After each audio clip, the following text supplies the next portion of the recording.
Hello, എൻ്റെ പേര് പരമേശ്വർ. ഞാൻ Eastman auto power limited, Eastman ബാറ്ററീസിൻ്റെ കേരള ഏരിയ സർവീസ് ഇൻചാർജാണ്. ഇപ്പോൾ നമ്മളെ ഒരു പ്രോഡക്റ്റ് ഇൻട്രൊഡക്ഷനാണ് നമ്മൾ ഇതിലൂടെ ഉദ്ദേശിക്കുന്നത്. ഇപ്പോൾ ഈസ്റ്റ്മാൻ എന്ന് പറയുന്നത് മിക്ക ആൾക്കാർക്കും ഒരു ധാരണ എന്താണെന്ന് വെച്ച് കഴിഞ്ഞാൽ ബാറ്ററി മാനുഫാക്ചേഴ്സ് ആണ്, ബാറ്ററി മാത്രമേ മാനുഫാക്ചർ ചെയ്യുന്നുള്ളൂ എന്നൊരു ധാരണയാണ് മിക്ക മാർക്കറ്റിലുള്ളത്.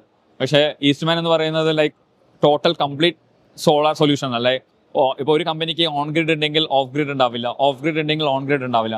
പക്ഷേ ഈസ്റ്റ്മാൻ എന്ന് പറയുമ്പോൾ ഒരു കംപ്ലീറ്റ് ടോട്ടൽ പാക്കേജ് ആണ്. ആ വീട്ടിൽ നമുക്ക് ഓൺ ഗ്രിഡ് തൊട്ട് അവരുടെ വീട്ടിൽ solar PCU, solar inverter, panel എല്ലാം നമുക്ക് ഈസ്റ്റ്മാൻ കൊടുക്കാനുള്ള ഓപ്ഷൻ ഉണ്ട്.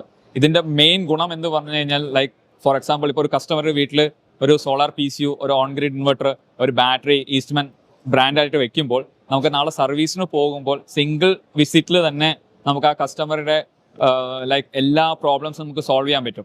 ഇപ്പോൾ ഒരു ഇൻവെർട്ടർ ഒരു ബ്രാൻഡ് XOR Y ബ്രാൻഡാണ്, ബാറ്ററി ഏതൊരു ABC ബ്രാൻഡ് ആണെങ്കിൽ നമുക്ക് അവിടെ കസ്റ്റമറിന് ഒരു സർവീസ് എഞ്ചിനീയറിന് വേണ്ടിയിട്ട് ഒരു ദിവസം വെയിറ്റ് ചെയ്യേണ്ടി വരും, അടുത്ത എഞ്ചിനീയർ അടുത്ത ബ്രാൻഡിൻ്റെ എഞ്ചിനീയറിന് വേണ്ടി വെയിറ്റ് ചെയ്യേണ്ടി വരും. അപ്പോൾ ഈസ്റ്റ്മാൻ ആകുമ്പോൾ നമുക്ക് സിംഗിൾ ഷോട്ടിൽ നമ്മൾ അതാണ് ഉദ്ദേശിക്കുന്നത്. നമ്മുടെ മെയിൻ മോട്ടോ എന്ന് പറയുന്നത് കസ്റ്റമർ ഒരു തരത്തിൽ നമ്മൾ ബുദ്ധിമുട്ടിക്കരുത് എന്ന രീതിയിലാണ് നമ്മൾ ഈ ടോട്ടൽ കംപ്ലീറ്റ് പാക്കേജ് നമ്മൾ ലോഞ്ച് ചെയ്യാനുള്ള കാരണം.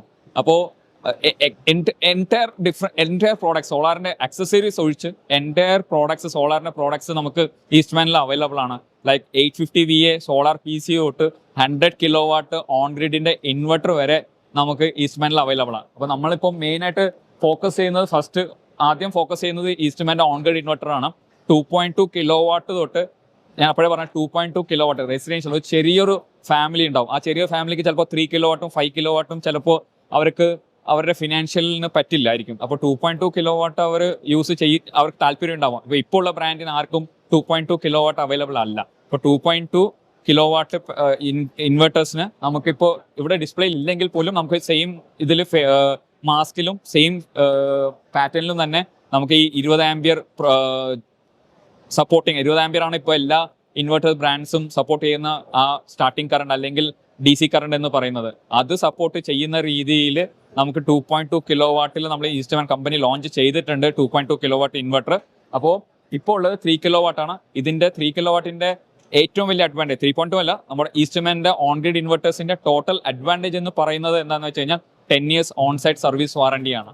അപ്പോൾ ഈ 10 years on site service warranty എന്ന് പറയുമ്പോൾ നമ്മൾ ഇൻ കേസ് ഇപ്പോൾ 11th year 12th year ഒരു കസ്റ്റമർക്ക് എന്തെങ്കിലും കാരണം കൊണ്ട് ബോർഡ് മാറ്റണം അല്ലെങ്കിൽ സർവീസ് വരണം എന്ന് വെച്ച് കഴിഞ്ഞാൽ ചിലപ്പോൾ ആ കസ്റ്റമർക്ക് ചിലപ്പോൾ ആ സമയത്ത് അവരുടെ ഫിനാൻഷ്യൽ പ്രോബ്ലംസ് കാരണം ചിലപ്പോൾ പുതിയ യൂണിറ്റ് വാങ്ങിക്കൊള്ളുന്നില്ല. അപ്പോൾ നമ്മൾ കൊടുക്കുന്നത് അവർക്ക് സപ്പോർട്ട് കൊടുക്കുന്നത് നമ്മൾ ബോർഡ് മാറ്റിയിട്ട് അവർക്ക് അതിൻ്റെ സപ്പോർട്ട് കൊടുക്കുകയാണ്. അപ്പോൾ പിന്നെ നമ്മുടെ മെയിൻ അഡ്വാൻറ്റേജ് എന്ന് പറയുന്നത് 5 kW നമുക്ക് ഡുവൽ MPPT ആണ് നമ്മളുടെ വരുന്നത്. ഡുവൽ സ്ട്രിങ് അല്ല, ഡുവൽ MPPT. അപ്പോൾ ഒരു കസ്റ്റമർ ഒരു 3 kW പാനൽ വെച്ചു.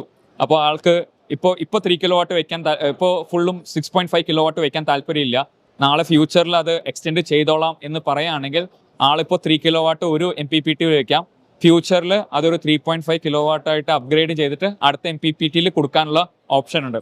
പിന്നെ കമ്പാരിസൺ ആയിട്ട് ഇപ്പോൾ എന്തായാലും ഒരു കമ്പാരിസൺ വരും. അപ്പോൾ ഈസ്റ്റ്മാൻ്റെ ഇൻവെർട്ടർ എന്ന് പറയുന്നത് പുതിയ ലോഞ്ച് അല്ലേ, അപ്പോൾ മറ്റുള്ള ബ്രാൻഡുമായിട്ടുള്ള എന്താണ് വ്യത്യാസം എന്ന് ചോദിക്കുകയാണെങ്കിൽ നമുക്ക് ഇതിലൊരു DC റോട്ടറി സ്വിച്ച് ഉണ്ട്. DC റോട്ടറി സ്വിച്ച് എന്ന് പറയുമ്പോൾ ചുമ്മാ റോട്ടറി സ്വിച്ച് അല്ല, നമുക്കതൊരു DC ഓൺ ഓഫ് സ്വിച്ച് ആണ്. ആ ഓൺ ഓഫ് സ്വിച്ചിൻ്റെ പ്രത്യേകത എന്താ വെച്ചാൽ നാളെ ഇൻ കേസ് കസ്റ്റമർ എന്തെങ്കിലും കാരണം കൊണ്ട് DC-DB AC-DB ഓഫ് ചെയ്യാൻ മറന്നാൽ പോലും ഇല്ല അതിൽ തൊടാനൊരു പേടിയാണ് അങ്ങനെ എന്തെങ്കിലും പറയുകയാണെങ്കിൽ പോലും നമുക്ക് വൈകുന്നേരങ്ങളിൽ ആയിക്കഴിഞ്ഞ് കഴിഞ്ഞാൽ ഈ DC സ്വിച്ച് ഒന്ന് ഓഫ് പൊസിഷനിൽ വെച്ച് കഴിഞ്ഞാൽ അതിന് DC സപ്ലൈ വരത്തില്ല.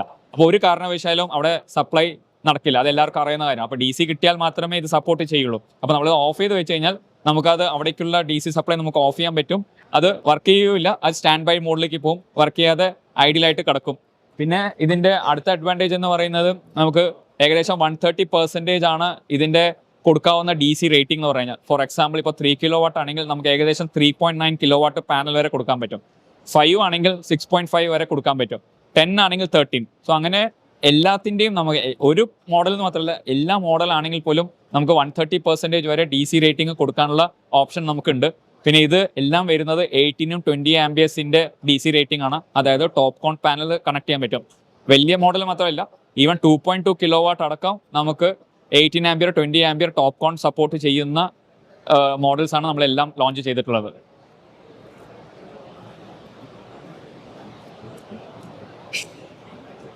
പിന്നെ നമ്മുടെ അപ്പോഴേ പറഞ്ഞ പോലെ ഓഫ് ഗ്രിഡ്, ഇപ്പൊ നമ്മൾ ഇത്രയും നേരം ഓൺ ഗ്രിഡിനെ കുറിച്ചാണ് സംസാരിച്ചത്. പിന്നെ ഉള്ളത് ഓഫ് ഗ്രിഡ് ആണ്. ഓഫ് ഗ്രിഡ് എന്ന് പറയുമ്പോൾ നമുക്ക് എല്ലാവർക്കും അറിയാം PWയും MPPT ഉണ്ട് എന്നുള്ളത്.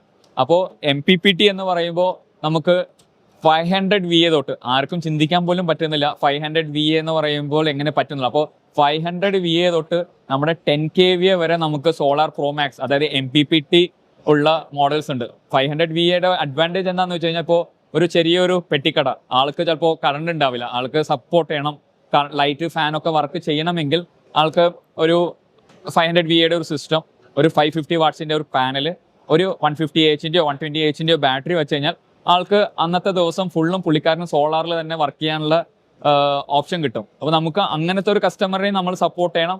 അതേപോലെ 10 kVA എന്ന് പറയുമ്പോൾ വലിയ വലിയ വീടുകളിൽ നമുക്ക് അവർക്ക് ഓൺ ഗ്രിഡ് വെക്കാനുള്ള താല്പര്യം ഉണ്ടാവില്ല. അവർക്ക് അങ്ങനെയുള്ളപ്പോൾ നമുക്ക് 10 kW 10 kVA ആണ്, 10 kW അല്ല 10 kVA ആണ്. അപ്പോൾ 10 kVAയുടെ നമുക്ക് സോളാർ പ്രോമാക്സ് MPPT 120 വോൾട്ട് ആണ്. 10 ബാറ്ററി വെച്ചിട്ട് നമുക്ക് പ്രോമാക്സിൽ ചെയ്യാൻ പറ്റും.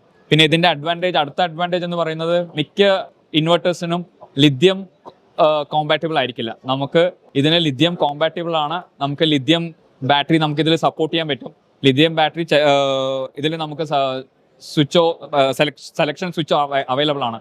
ലൈക്ക് ലെഡ് ആസിഡ് ബാറ്ററിയും നമുക്ക് സെലക്ട് ചെയ്യാൻ പറ്റും, ലിഥിയം ബാറ്ററിയും നമുക്ക് ഇതിൽ സെലക്ട് ചെയ്യാൻ പറ്റും. ലിഥിയം ബാറ്ററി സെലക്ട് ചെയ്യുമ്പോൾ നമുക്ക് ആ ലിഥിയം ബാറ്ററിയുടെ BMS എന്താണോ ആ BMSനനുസരിച്ച് ഈ സിസ്റ്റം അതിൻ്റെ കട്ട് ഓഫും ബാറ്ററി കട്ട് ഓഫും വർക്ക് ചെയ്യും.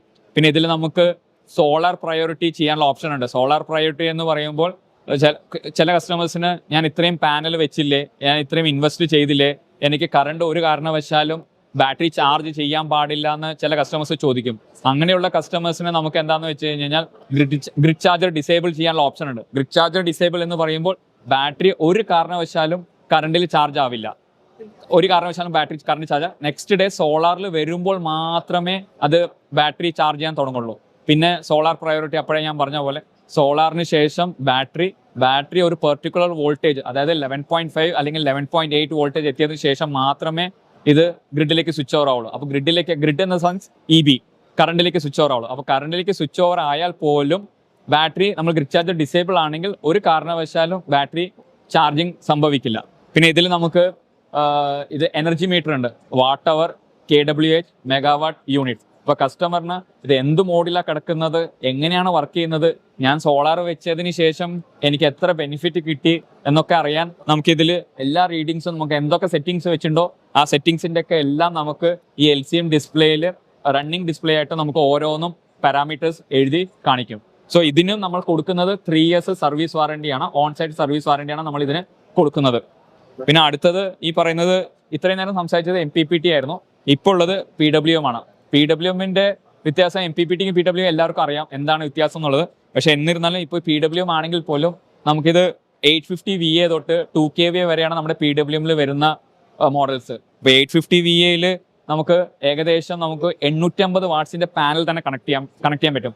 നിങ്ങളത് കേട്ടത് ശരിയാണ്. അതായത് ഏകദേശം 100% പാനൽ തന്നെ നമുക്കതിൽ കണക്ട് ചെയ്യാൻ പറ്റും. ഒരു കമ്പനിക്കും ഇന്നത്തെ ദിവസത്തിൽ PWMൽ 100% പാനൽ കണക്ട് ചെയ്യാൻ പറ്റില്ല. എനിക്ക് ബ്രാൻഡിന്റെ പേര് ഞാൻ പറയുന്നില്ല, കമ്പാരിസൺ ചെയ്യുന്നില്ല. ബട്ട് സ്റ്റിൽ എല്ലാ ബ്രാൻഡ്സിന്റെയും നിങ്ങൾ കമ്പാരിസൺ എടുക്കുകയാണെങ്കിൽ ഒരു 70 അല്ലെങ്കിൽ 75% പാനലെ മാത്രമേ നമുക്ക് കണക്ട് ചെയ്യാൻ പറ്റുള്ളൂ. അപ്പോൾ ഞാൻ ഇവിടെ ഉള്ളത് 1400 VA ആണ്. അപ്പോൾ അതിന്റെ DC ഔട്ട്പുട്ട് എന്ന് പറയുന്നത് നമുക്ക് ഏകദേശം 1400 വാട്ട്സിന്റെ പാനൽ തന്നെ കണക്ട് ചെയ്യാൻ പറ്റും. നമുക്ക് ഇതിന് കൊടുക്കാവുന്നത് 210ന്റെ പാനലാണ്. 27 ഇതിന്റെ VOC റേഞ്ച് മാക്സിമം വരുന്നത്. അപ്പോൾ 210ന്റെ പാനൽ നമ്മുടെ മോണോ ഈസ്റ്റ്മാൻ്റെ അവൈലബിൾ ആണ്. അത് ഏകദേശം 7 നമ്പർ നമുക്ക് പാരലായിട്ട് ഇതിൽ കൊടുക്കാൻ പറ്റും. ഇതിന്റെ സെറ്റിംഗ്സും പ്രോമാക്സിന്റെ സെറ്റിംഗ്സ് പോലെ നമുക്ക് സോളാർ പ്രയോറിറ്റി കൊടുക്കാൻ പറ്റും, ഗ്രിഡ് ചാർജർ ഡിസേബിൾ ചെയ്യാൻ പറ്റും, ലിഥിയം ബാറ്ററി ചൂസ് ചെയ്യാൻ പറ്റും. അതൊക്കെ നമുക്ക് ഇതിൽ ഓപ്ഷൻ ഉണ്ട്. പിന്നെ ഇതിന്റെ വേറൊരു ഓപ്ഷൻ നമുക്ക് വേറൊരു കമ്പനിക്ക് ഇല്ലാത്തത് എന്താണെന്ന് വെച്ച് കഴിഞ്ഞാൽ ഹോം അവേ എന്ന് പറഞ്ഞിട്ടൊരു ഓപ്ഷൻ ഉണ്ട്. ഈ ഹോം അവേ എന്ന് പറയുമ്പോൾ നമ്മൾ എന്തെങ്കിലും കാരണം കൊണ്ട് കസ്റ്റമർ ഒരു 4-5 മാസം പുറത്തേക്ക് ഔട്ട് ഓഫ് സ്റ്റേഷൻ ആണെങ്കിൽ നമ്മൾ മിക്ക കസ്റ്റമർക്കും പറയുന്നത് ലൈക്ക് ഒന്ന് ഫ്രണ്ടിലെ സ്വിച്ച് ഒന്ന് ഓഫ് ചെയ്തിട്ട് പോവുക, അങ്ങനെ പറഞ്ഞിട്ട് പോകും. പക്ഷെ എന്നിരുന്നാലും സ്വിച്ച് ഓഫ് ചെയ്ത് വെച്ചാലും ബാറ്ററിക്ക് ഒരു സെൽഫ് ഡിസ്ചാർജ് ഉണ്ട്. അപ്പോൾ അതുകൊണ്ട് നമ്മൾ ഇത് എന്താ ചെയ്യുന്നത് വെച്ച് കഴിഞ്ഞാൽ നമ്മൾ ഹോം അവയിൽ നമ്മൾ അവേ എന്ന് പറഞ്ഞ സ്വിച്ച് നമ്മൾ എനേബിൾ ചെയ്യുകയാണെങ്കിൽ ഇൻവെർട്ടറിനും ബാറ്ററിക്കും തമ്മിലുള്ള ആ ഒരു കണക്ഷൻ നമുക്ക് ഇത് ബ്രേക്ക് ആവും. ഒരു കാരണവശാൽ അതായത് നമ്മൾ കണക്ട് ചെയ്യാത്ത രീതിയിലായിരിക്കും ഇത് വർക്ക് ചെയ്യുക. ഡെഡ് ആയിരിക്കും ഡിസ്പ്ലേ. നമ്മൾ പിന്നെ എപ്പോഴാണോ വരുന്നത് കസ്റ്റമർ പിന്നെ എപ്പോഴാണോ വീട്ടിലേക്ക് വരുന്നത് ആ സമയത്ത് ആ ഹോം ബട്ടൺ എനേബിൾ ചെയ്യുകയാണെങ്കിൽ അത് ബാറ്ററി ആയിട്ട് കണക്ട് ആവും. സോളാർ അല്ലെങ്കിൽ കറണ്ടിൽ നിന്ന് അത് ബാറ്ററി ചാർജ് ചെയ്യാൻ തുടങ്ങും. ഇതിന് നമ്മൾ കൊടുക്കുന്നത് 3 years ഓൺ സൈറ്റ് സർവീസ് വാറണ്ടിയാണ്. പിന്നെ ഉള്ളത് നമ്മുടെ ബാറ്ററിയാണ്. ബാറ്ററി അപ്പോഴേ ഈ പറഞ്ഞ പോലെ നമുക്ക് ബാറ്ററിയാണ് നമ്മുടെ ഏറ്റവും വലിയ ബാക്ക് ബോൺ എന്ന് പറയുന്നത്. ഈ 200Ah 150Ah ആണ് നമ്മുടെ ഏറ്റവും ഫാസ്റ്റ് മൂവിങ് ആയിട്ടുള്ള പ്രോഡക്ട്സ്. ഇതിന് നമ്മൾ കൊടുക്കുന്നത് 120 months വാറണ്ടിയാണ്. 60 months free replacements, 60 months pro rata warranty. ഇപ്പോൾ എനിക്ക് ഇത്രയും 5 years വാറണ്ടിയുള്ള ബാറ്ററി വേണ്ട, എനിക്ക് കുറച്ചും കൂടി കോസ്റ്റ് എഫക്റ്റീവ് ആയിട്ടുള്ള ബാറ്ററി മതിയെങ്കിൽ നമുക്ക് C10 തന്നെ 120Ah 150Ah 72 months വാറണ്ടി ഉണ്ട്. 36+ months free replacement, 36 months pro rata warranty ഉള്ള ബാറ്ററീസ് അവൈലബിൾ ആണ്. നമ്മുടെ എല്ലാ പാനൽസും നമ്മുടെ 25 years വാറണ്ടിയാണ്. 10 years replacement warranty, 11 to 25 years വന്നിട്ട് പെർഫോമൻസ് വാറണ്ടി. നമുക്ക് DCR പാനലും അവൈലബിൾ ആണ്, നോൺ DCR പാനൽസും അവൈലബിൾ ആണ്. ഇതാണ് നമ്മുടെ DCR 550 പാനൽ. ഇത് നമുക്ക് സബ്സിഡിക്ക് അവൈലബിലിറ്റി ഉണ്ട്. നമുക്ക് സബ്സിഡി അപ്ലൈ ചെയ്യാൻ പറ്റും. നമ്മുടെ അപ്പോഴേ പറഞ്ഞ ഒരു കാര്യം മറന്നു, നമ്മുടെ ഇൻവെർട്ടേഴ്സ് എല്ലാം നമ്മുടെ BIS സർട്ടിഫൈഡ് ആണ്. Online inverter, on grid inverter ആണെങ്കിലും ശരി, ഓഫ് ഗ്രിഡ് ഇൻവെർട്ടേഴ്സ് ആണെങ്കിലും ശരി, എല്ലാം നമ്മുടെ BIS സർട്ടിഫൈഡ് ആണ്. എല്ലാവർക്കും നമ്മുടെ BIS സർട്ടിഫിക്കേഷൻ ഇൻവെർട്ടറിന്റെ മുകളിലുണ്ടാവും. അത് വെച്ചിട്ട് അവരവർക്ക് നമ്മുടെ BIS സർട്ടിഫൈഡ് ആണോ ഇല്ലയോ എന്നുള്ളത് വെരിഫൈ ചെയ്യാൻ പറ്റും.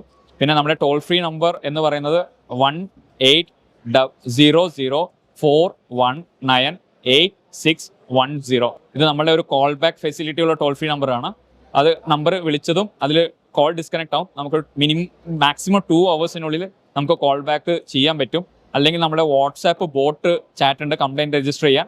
അല്ലെങ്കിൽ നമുക്കൊരു ഒരു ലിങ്ക് ഉണ്ട്, കംപ്ലൈൻറ്റ് രജിസ്റ്റർ ചെയ്യാൻ ലിങ്ക് ഉണ്ട്. അതിൽ തന്നെ നമുക്ക് കസ്റ്റമറിന് നമുക്ക് അവരുടെ ഡീറ്റെയിൽസ്, അവരുടെ സീരിയൽ നമ്പറും അതിൻ്റെ പ്രോഡക്റ്റും അവരുടെ date of purchase, pincode, details ഒക്കെ കൊടുത്തു കഴിഞ്ഞ് കഴിഞ്ഞാൽ അവർക്ക് കംപ്ലൈൻറ്റ് രജിസ്റ്റർ ചെയ്തിട്ട് അപ്പോൾ തന്നെ അവർക്ക് തന്നെ SMS ആയിട്ടും വരും. അപ്പോൾ തന്നെ അവർക്ക് ഒരു ലിങ്കും കിട്ടും, അവരുടെ കംപ്ലൈൻറ്റ് രജിസ്റ്റർഡ് ആയി എന്ന് പറഞ്ഞിട്ട് അവർക്ക് ലിങ്കും തരും. വൺസ് നമ്മൾ കംപ്ലൈൻറ്റ് സോൾവ് ആയി കഴിഞ്ഞ് കഴിഞ്ഞാൽ ആ രജിസ്റ്റേർഡ് മൊബൈൽ നമ്പറിലേക്ക് തന്നെ തിരിച്ച് മെസ്സേജും പോകും. അതായത് your complaint has been resolved by Eastman team എന്ന് ഒരു മെസ്സേജും പോകും.